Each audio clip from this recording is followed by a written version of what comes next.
And here we come around the corner, Kristalle. There is Wayne and Lois. How are you, Lois? Good to see you. Good to see you, sweetie. Oh, sorry, viewers at home. I needed to give Lois the hug. Look at this, just coming down the aisle. I mean, what a display to just catch your eye. We got the colorless quartz on the top, the rhodos, beautiful reds, the azurites, and the greens. Fantastic.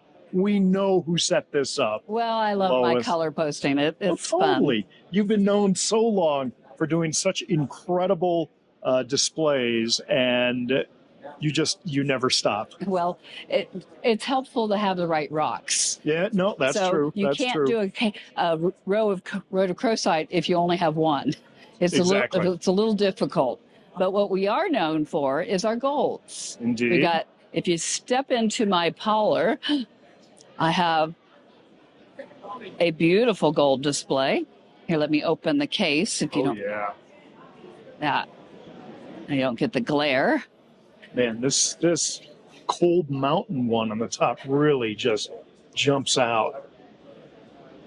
Tell us about this one. That piece, when it originally came to us from the Oriental Mine, it was actually in the LA County Museum for 30 years on loan. Right. And they never did a correct SG on it, which Wayne and myself did one when we got it. It was originally thought to have only 50 ounces of gold, and as you can see, it has 140 ounces.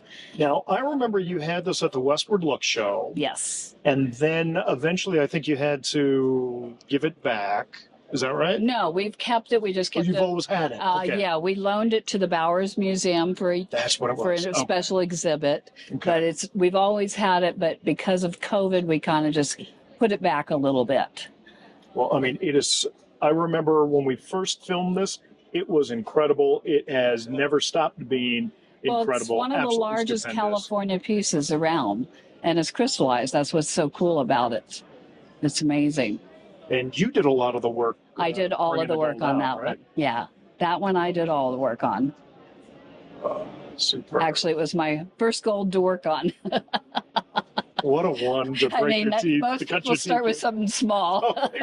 What's the biggest one? Well, let's throw Lois in the deep end here. Yeah.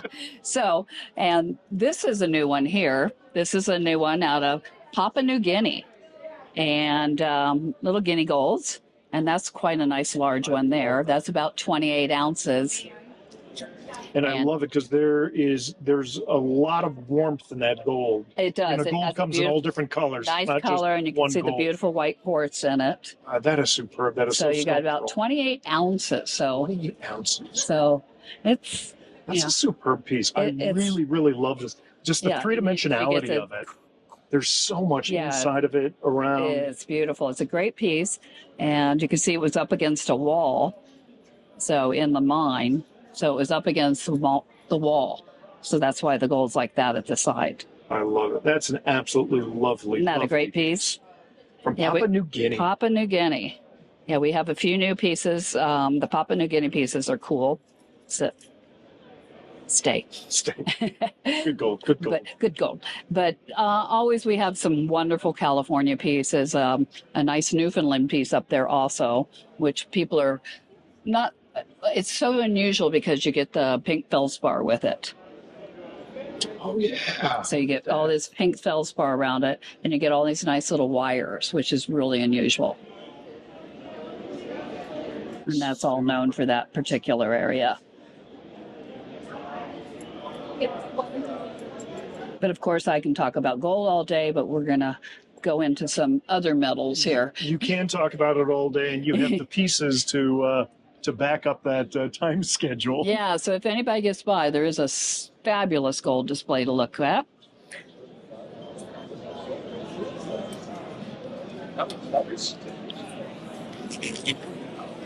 Then I'll walk you over here, and we got some other beautiful metals. And this beautiful cubic copper. And you see those crystals. And this came out of course, Wayne's private collection. And he's had this for years and years. And this is out of the central mine up in the Kilumina Peninsula. Yes, it was. Recently I was up there. Were you? Did you get to?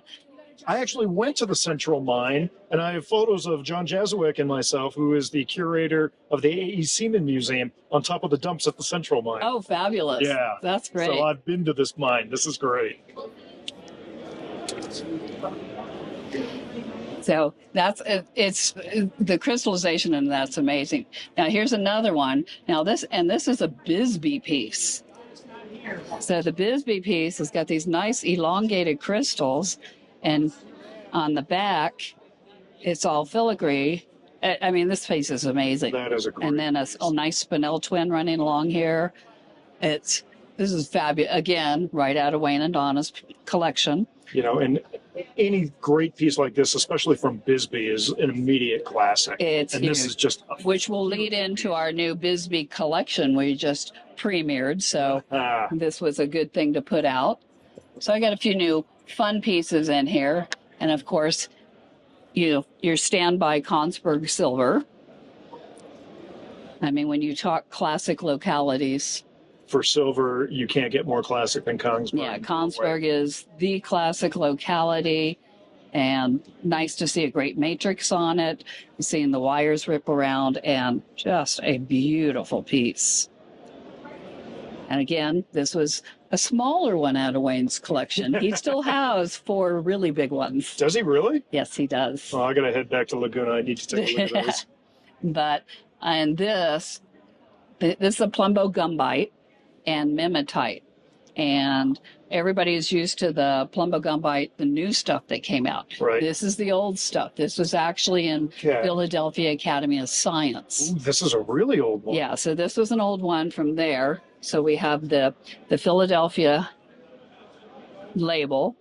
I love it. You guys are always so good at just preserving. Oh, we the love history. labels. Yeah. And then of course there is another older label that we have kept for it, which is fabulous, of course, in the 1900s. Super. And this one is so nice that you just don't see Plumbo gumbite like this anymore. That is a great. And it photographs great, you know, because of little mimetite balls and everything. It just is so colorful. And, you know, it's a superb piece, but it's a superb large piece. yes. And that's, I mean, that just makes it just And there's history fantastic. to it. Exactly. I mean, it's larger than, there's one in the British Museum. This is larger.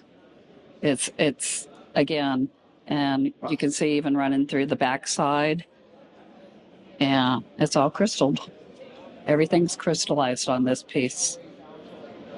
But it just shows so well. Oh yeah, it does. It's a happy piece. I mean, you've placed it perfectly right in the center there. Yeah. So we got that.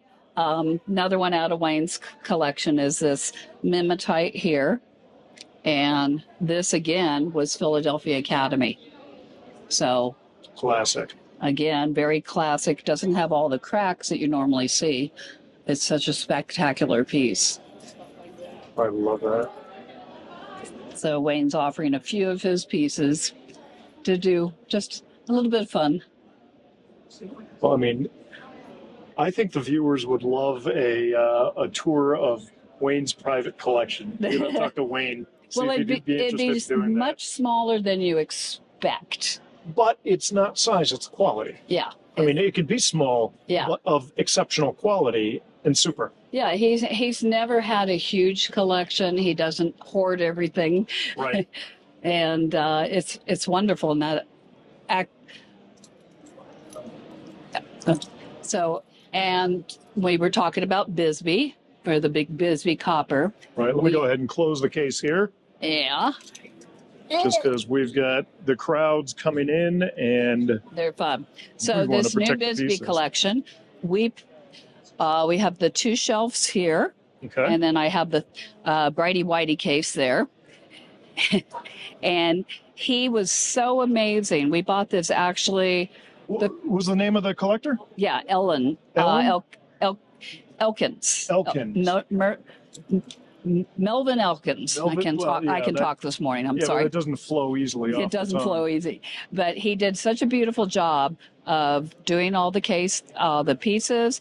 Every piece has all the information about where it was found, which stope level, everything, what shaft. And he did an amazing job. He collected forever.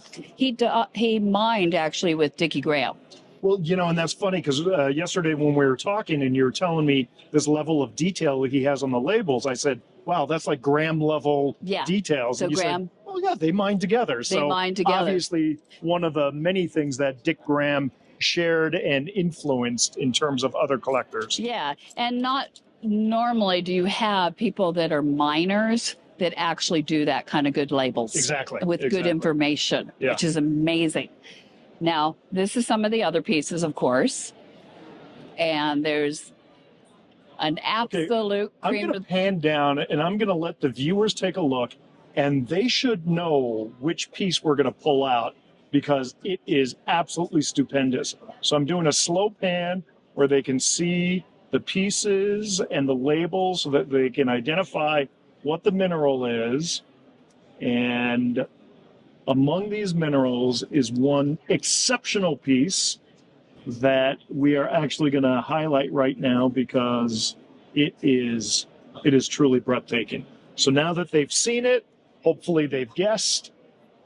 All right, so here's the one we're going to pull. Now, this is a cooperite, and that is probably the second largest one because Dick Graham has the largest in their private collection. And this piece came out, and it was Southwest Mine, 14th Stope, 5th level.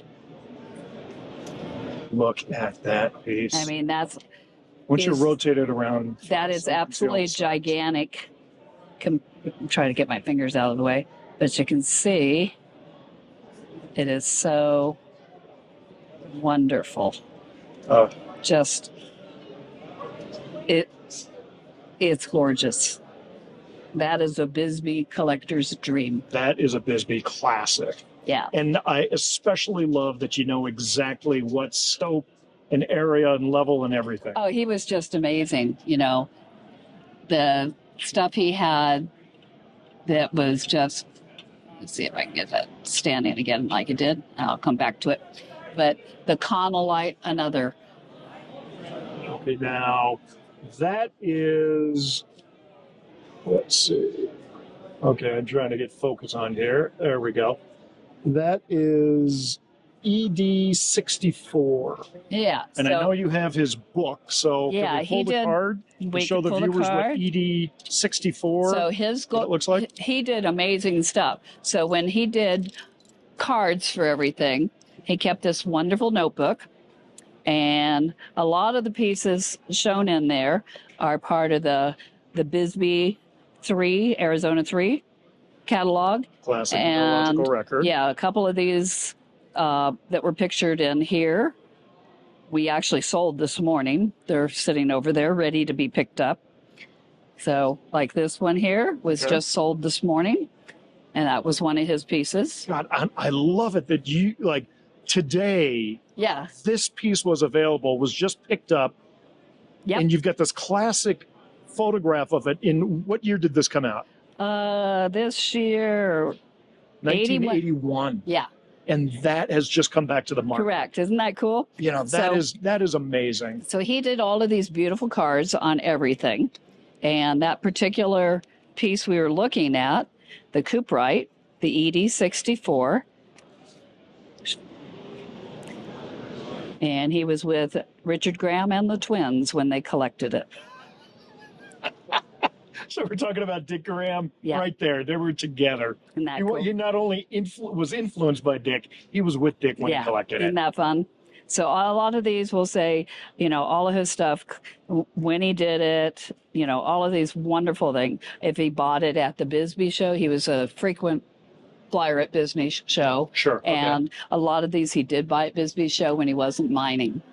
Okay, now the way that you're selling that Cooperite is unusual. So tell the viewers about that. Well, because it's a fairly valuable piece, and we didn't want to put a rock hard price on it. So we're letting people that have a real interest give me a bid on it.